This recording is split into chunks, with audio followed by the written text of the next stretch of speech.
আসসালামু আলাইকুম। আপনাদের কিছুদিন আগে একটি মির্জাপুর ঐতিহ্যবাহী হাট নিয়ে একটি ভিডিও বানাইছিলাম। তো অনেকে হয়তো দেখেছেন।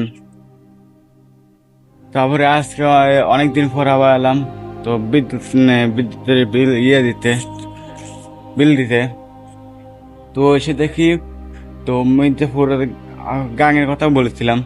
তো এই গাংটি অনেক ভরপুর হয়ে গেছে। আর ভরে গেলে আমাদের কতটুকু বেকায়দা হয় এটা আপনাদের দেখাবো আজকে। নিজে আপনারাই দেখে বিচার করবেন যে এখানে একটি ব্রিজ দরকার আছে নাকি নাই। তো কতটুকু বেকায়দা হয় মির্জাপুর গাং পার দিতে। আপনাদের পুরো ভিডিও দেখাবো যে কোন সাইডে কোন নাম, তো আর কতটুকু বেকায়দা হয়।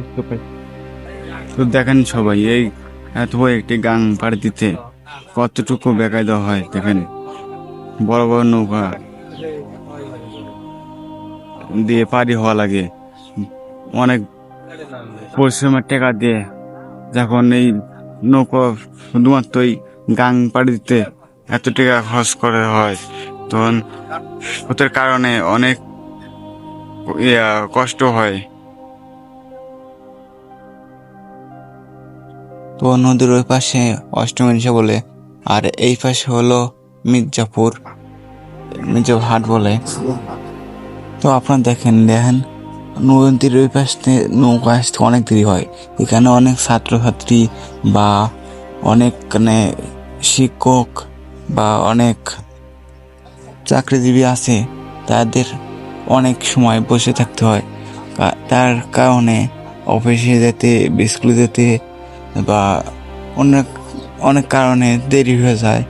তো এখানে আপনার বিচার করেন এখানে কি করা দরকার।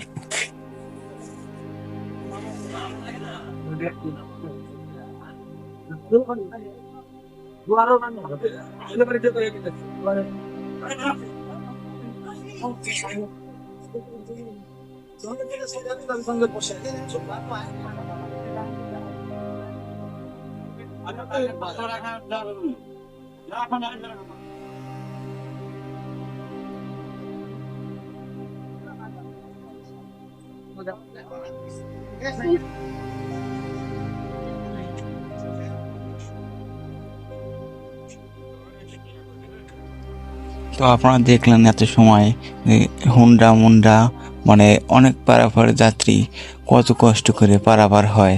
তো এখানে দেখলেন আর একটা জিনিস দেখলেন, অনেক ছাত্রছাত্রী অনেকক্ষণ ধরে দাঁড়িয়ে আসলো। তো এখানে কি করা দরকার এখানে বলে যাবেন।